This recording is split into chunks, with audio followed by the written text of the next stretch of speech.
Hello, friends. Welcome to the Bright Morning Podcast. I'm your host, Elena Aguilar. And in each podcast episode, you'll hear me demonstrate how you can lead conversations that build connection and spark change. Isn't it interesting how sometimes the people we care about the most get the less intentional versions of ourselves? When we are depleted or dysregulated, we often let our guards down with those that we trust the most deeply. And there is value in having relationships where we can just simply be who we're being. Most of us also want to bring more mindfulness to these important connections when we can. Our summer break series is designed to help you do exactly that. So through July, each episode spotlights one powerful coaching technique that you can immediately apply in your daily interactions.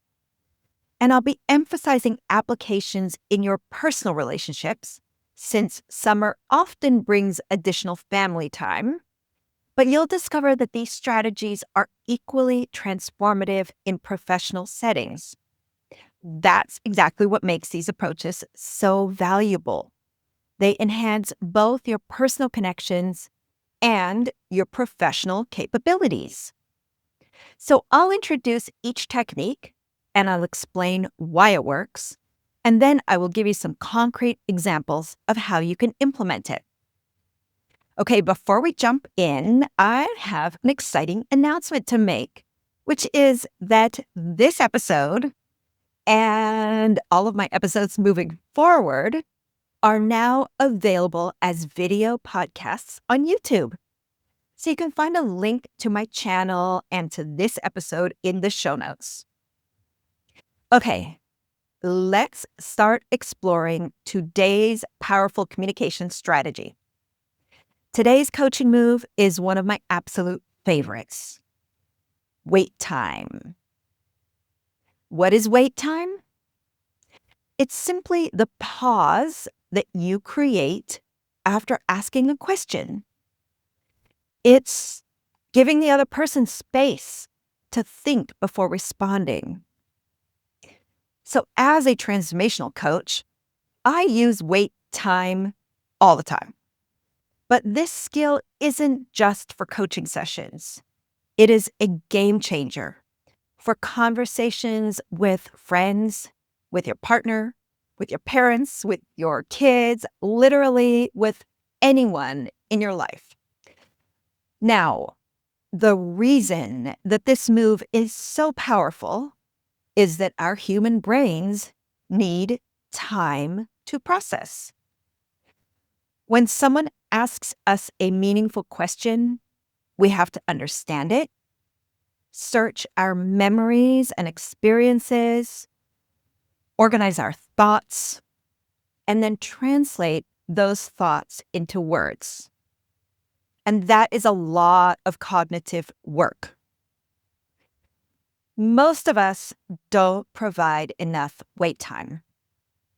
Research shows that in conversations, we typically wait less than 1 second after asking a question before we jump in again, either to rephrase the question or to answer it ourselves or to move on to something else.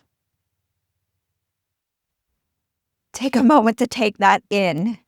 We typically wait less than 1 second after we ask a question before we want to jump in again. I know that when I first heard that research, I was stunned. It rang so true and so painful. We typically wait less than a second. Okay. Now, when we ask someone a question and we immediately follow up with another question or we start talking again, essentially what we're saying is, I don't really expect you to have a thoughtful answer. or your thoughts aren't worth waiting for. Now, of course, that may not be how we actually feel, but it's often what our conversation partners experience, maybe unconsciously. But when we ask and then wait and extend that time to even just 3 to 5 seconds, we're communicating respect. We're saying, I value what you're thinking. I'm genuinely interested in your perspective. And the quality of the responses that we get improves dramatically. So let me demonstrate what this looks like in a few everyday scenarios. Okay, first, imagine you're picking up your kid from summer camp. Instead of the typical, how was your day? Fine. Did you do art today? Try this. How was your day? Fine.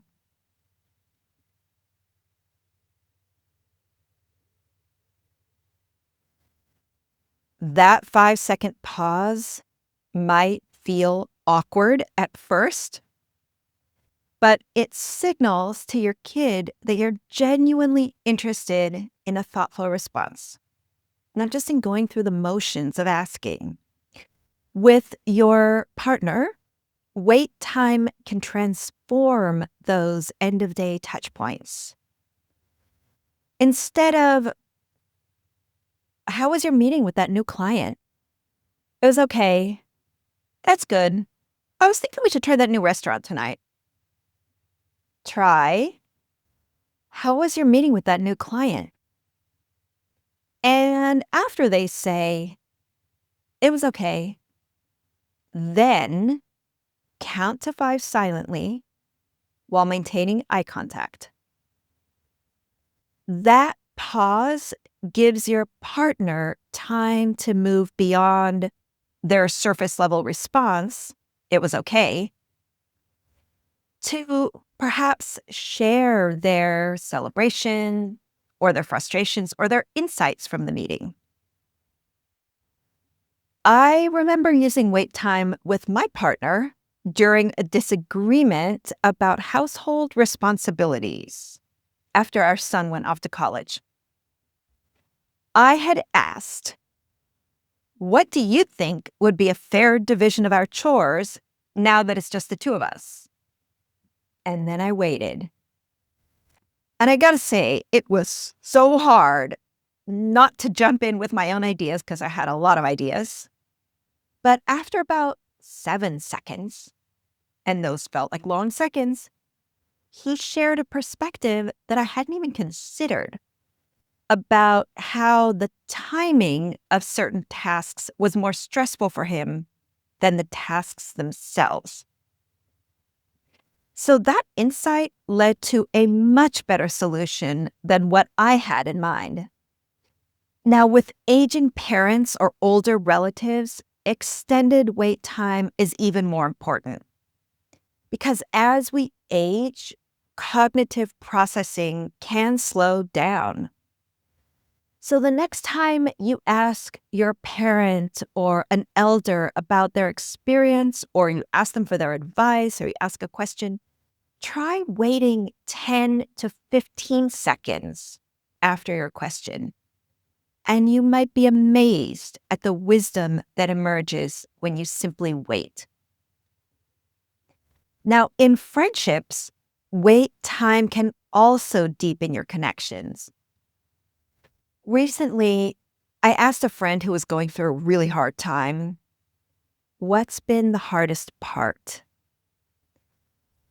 I waited, and I had to resist an urge I noticed to fill the silence or offer solutions. And it might have actually been something like 12 or even like 15 seconds of silence. And then she shared something so vulnerable that I don't think she would have shared if I had just jumped in and said something else to fill the space. Okay, so how can you practice wait time effectively? I'm going to share my top 3 tips with you. First, ask one clear, open-ended question. Questions that start with what or how will elicit more thoughtful responses. Second, prepare yourself mentally to wait. Take a breath after asking your question and count silently to yourself. Count to 5 or even longer. And it might feel uncomfortable at first, especially if you are someone who dislikes silence. But that discomfort will diminish with practice. And third, maintain engaged body language during the silence. Make appropriate eye contact, offer a slight nod or a smile to communicate that you are interested, that you're still engaged, and that the silence is intentional. And this helps the other person understand that you are waiting on purpose, not because you spaced out or forgotten what you asked. Okay, now let's see wait time in action. So imagine that you're having tea with a friend who seems a little bit down. Hey, you seem a little off today. What's going on for you?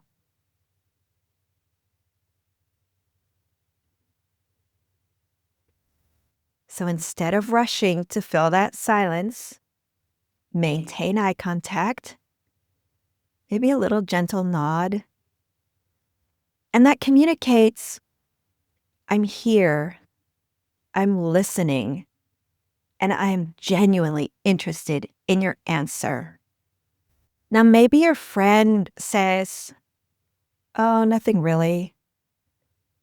But if you maintain that attentive silence for a few more seconds, they might continue. Well, actually, I got some feedback at work yesterday that's been bothering me. I'm just not sure what to do with it. And now you have something real to discuss. Something that might not have surfaced if you hadn't used wait timer. Okay, here's another demo with a kid who is reluctant to talk about their day. What was something interesting that happened at camp today?